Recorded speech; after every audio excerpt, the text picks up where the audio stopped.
Hello student, अपने YouTube channel जेसीडी classes में आपका स्वागत है। तो आज की इस वीडियो पर लेकर के आ चुके हैं अर्धवार्षिक परीक्षा 2023-24 का है, कक्षा 10वीं का है, विज्ञान सब्जेक्ट का ये पेपर है।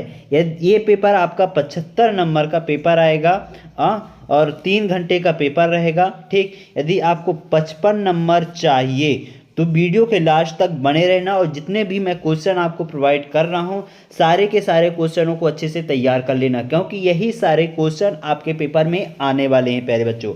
और हाँ, चैनल को अभी तक जिन्होंने सब्सक्राइब नहीं किया चैनल को सब्सक्राइब कर दो और बेल आइकन को प्रेस कर देना। और हाँ, सुबह सुबह यानी आपका आज कल पेपर होगा तो कल आपको सुबह सुबह 5 बजे एकदम A to Z पेपर आपको मिल जाएगा हमारे चैनल पर। तो फटाफट चैनल को सब्सक्राइब कर लेना।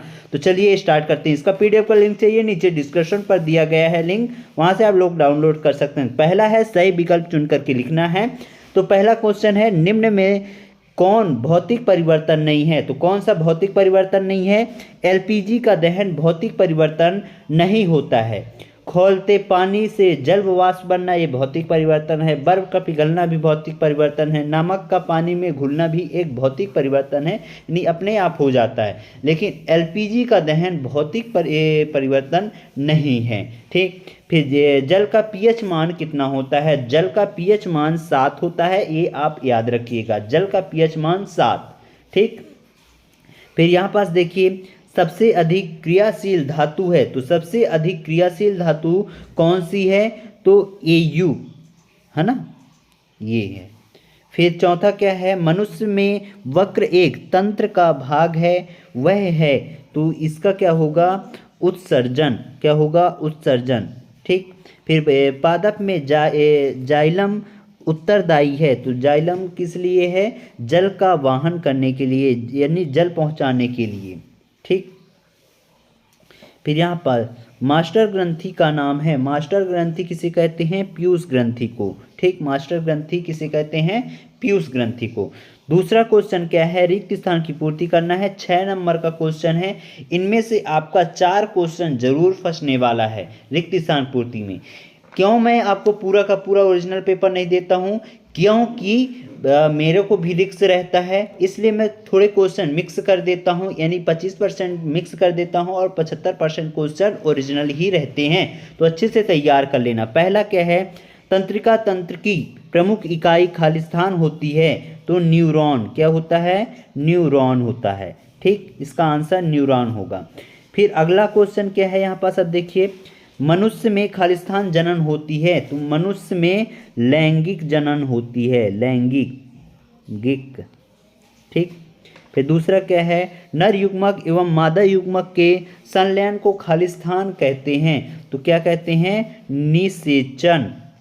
निषेचन कहते हैं। निषेचन विधि से ही बच्चे पैदा होते हैं। ठीक, फिर अगला क्या है? नर संतान के लिए उत्तरदायी गुणसूत्र खालिस्तान है। तो संतान के लिए कौन सा गुणसूत्र है?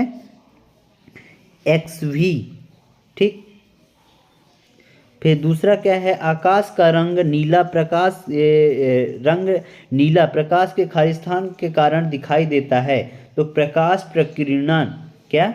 प्रकाश प्रकीर्णन। ठीक, इस तरीके से आप लिख लीजिएगा। फिर यहाँ पास देखिए, सिरके में खालिस्तान अम्ल होता है। तो एसिटिक अम्ल होता है, एसिटिक। ठीक, अम्ल होता है।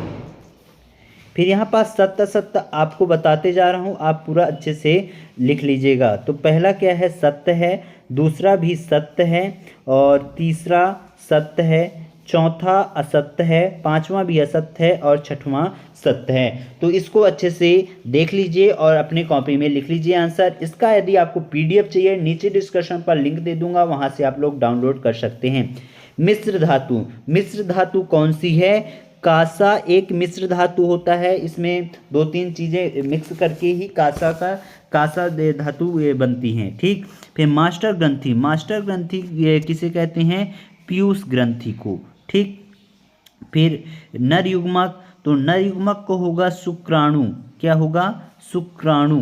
ठीक, फिर लिंग गुणसूत्र। लिंग गुणसूत्र का क्या होगा?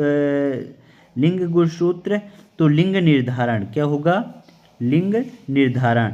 फिर आभासी लेंस हो जाएगा उत्तर लेंस, और विद्युत धारा का मापन ये होगा अमीटर। ठीक, तो इस प्रकार से आप सही जोड़ी मिलान कर लीजिएगा। फिर यहाँ पास आपको एक वाक्य में उत्तर देना है, तो एक वाक्य में पूरा यहाँ पास आंसर बताते जा रहा हूँ। लोहे पर जंग लगना किस प्रकार की अभिक्रिया है, तो रेडॉक्स अभिक्रिया है। ठीक, फिर अगला क्या है, अग्नाशय में किस हार्मोन का स्रावण होता है, तो इंसुलिन। ठीक, फिर दूसरा क्या है, मनुष्य में आयोडीन की कमी से कौन सा रोग होता है, तो घेंघा रोग। कौन सा, घेंघा। फिर यहाँ पास क्या है, चौथा नंबर, मनुष्य में शुक्राणु जनन क्रिया कहाँ होती है, तो वृषण में। ठीक, फिर अनुवांशिकी के जनक का नाम लिखिए, तो ग्रेगर मेंडल थे। ठीक, फिर दर्पण का सूत्र लिखिए, तो इसका क्या होता है, दर्पण का सूत्र 1/f = 1/u + 1/v। इसको आप लिख लीजिएगा, ये दर्पण का सूत्र है। फिर यहाँ पास देखिए अगला क्वेश्चन क्या है, 6वां नंबर है, संयोजन अभिक्रिया को उदाहरण सहित समझाइए और इसको लिखना है। और इसके अथवा में क्या है, क्रिस्टल से आप क्या समझते हैं। इन दोनों में से आपका एक क्वेश्चन जरूर आएगा 2 नंबर का। दोनों क्वेश्चन को आपको तैयार करना है। जितने भी मैं क्वेश्चन बताऊंगा, दो में से मतलब अथवा वाला आ जाए, मतलब ऊपर वाला चाहे आ जाए चाहे नीचे वाला, दोनों में से एक क्वेश्चन अवश्य पूछा जाएगा। तो आप अच्छे से तैयार कर लेना। सभी क्वेश्चनों को मैं यहाँ पास आपको बताते जा रहा हूँ। ठीक, फिर यहाँ पास देखिए क्वेश्चन क्रमांक 7वां। इसका आंसर आपको वीडियो के लास्ट में या नीचे डिस्क्रिप्शन पर लिंक दे दूंगा, वहां से भी आप लोग डाउनलोड कर सकते हैं। 7वां क्या है, निष्पादन से आप क्या समझते हैं। और इसके अथवा में क्या है, सक्रियता श्रेणी, ये सक्रियता श्रेणी किसे कहते हैं। ठीक, फिर अगला क्या है, उभधर्मी ऑक्साइड क्या है, उभधर्मी ऑक्साइड को उदाहरण लिखना है। और इसके अथवा में क्या है, लोहे की जंग लगने से बचाव के लिए 2 तरीके बताना है। ठीक, फिर यहाँ पास क्या है, 9वां नंबर, आघातवर्धनीयता एवं तन्यता का अर्थ बताइए। ठीक, फिर इसके अथवा में क्या है, 2 धातुओं के नाम बताइए जो प्राकृतिक में मुक्त अवस्था में पाई जाती हैं। ठीक, फिर अगला क्या है, हाइड्रोकार्बन क्या है, उदाहरण दे करके आपको समझाना है। और उसके अथवा में क्या है, साबुनीकरण से आप क्या समझते हैं, इसका समीकरण लिखना है। 2 नंबर का क्वेश्चन है, अच्छे से तैयार करके जाना।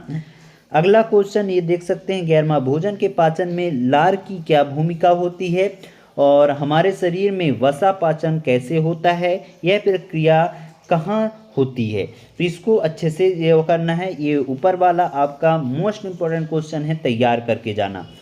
इसमें से आपका तंत्रिका तंत्र से आप क्या समझते हैं, इसको आप अच्छे से तैयार कर लेना। इसमें तंत्रिका तंत्र के कितने भागों में विभाजित किया जाता है, नाम लिखना है। और इसके अथवा में क्या है, न्यूरॉन किसे कहते हैं। इन दोनों में से कोई भी क्वेश्चन आ सकता है, अच्छे से तैयार कर लेना। इसमें अलैंगिक जनन किसे कहते हैं, ये क्वेश्चन मोस्ट है, तैयार कर लेना। द्विखंडन क्या है, ठीक, निषेचन किसे कहते हैं। और इसके नीचे डीएनए प्रतिकृत का प्रजनन में महत्व बताइए, तो ये वाला तैयार करके जाना। फिर यहाँ पास देखिए, यौवन आरंभ के समय लड़कियों में कौन सी परिवर्तन दिखाई देती है। फिर माँ के शरीर में गर्भभ्रूण को पोषण किस प्रकार प्राप्त होता है। तो इसमें से ये नीचे वाला अथवा वाला मोस्ट है। मेडल ने अपने प्रयोग के लिए मटर के पौधे का ही चयन क्यों किया। कोई 2 कारण, कम से कम आपको 4 कारण याद होने चाहिए। मोस्ट इंपॉर्टेंट क्वेश्चन है। मेडल के प्रभाविता के नियम को भी समझाना है, इसको मतलब अच्छे से तैयार कर लेना क्योंकि वो क्वेश्चन मोस्ट है। इसमें मानव नेत्र का नामांकित चित्र और तारे क्यों टिमटिमाते हैं, सचित्र वर्णन करना है, इसको तैयार कर लेना। अम्ल एवं क्षार में अंतर याद करके जाना। फिर यहाँ पास प्रकाश संश्लेषण के लिए पत्तियों में क्या क्या विशेषताएं होती हैं, इसको अच्छे से तैयार कर लेना। एक क्वेश्चन आए हुए क्वेश्चन है, ये क्वेश्चन, ये दोनों अंतर बहुत मोस्ट है, तैयार करके जाना, एक भी क्वेश्चन छूटने नहीं चाहिए। और ये नीचे वाला नेफ्रॉन की रचना एवं क्रियाविधि का वर्णन करना है, मानव के मस्तिष्क का नामांकित चित्र बनाना है। तो दोनों क्वेश्चन तैयार करके जाना, ये चारों प्रश्न, क्योंकि वेरी मोस्ट इंपॉर्टेंट क्वेश्चन है, कहीं ना कहीं आपको देखने को मिलेगा। और इस प्रकार से मैं पूरे क्वेश्चन यहाँ पास बता दिया हूँ। ऑब्जेक्टिव के तो मैंने पहले ही आंसर बता दिए हैं, और इन सभी के आंसर प्रश्न क्रमांक 6 से प्रश्न क्रमांक 23 तक आपको नीचे डिस्क्रिप्शन पर लिंक दे दूंगा, वहाँ से आप लोग जा करके डाउनलोड कर सकते हैं। तो प्यारे बच्चों, मिलते हैं अगले वीडियो पर, और अगला वीडियो बहुत जल्द आने वाला है, तो उसको देखना मत भूलिएगा। और इस वीडियो को जितना हो सके अपने दोस्तों में शेयर करो, ताकि सभी के पास पहुँच जाए।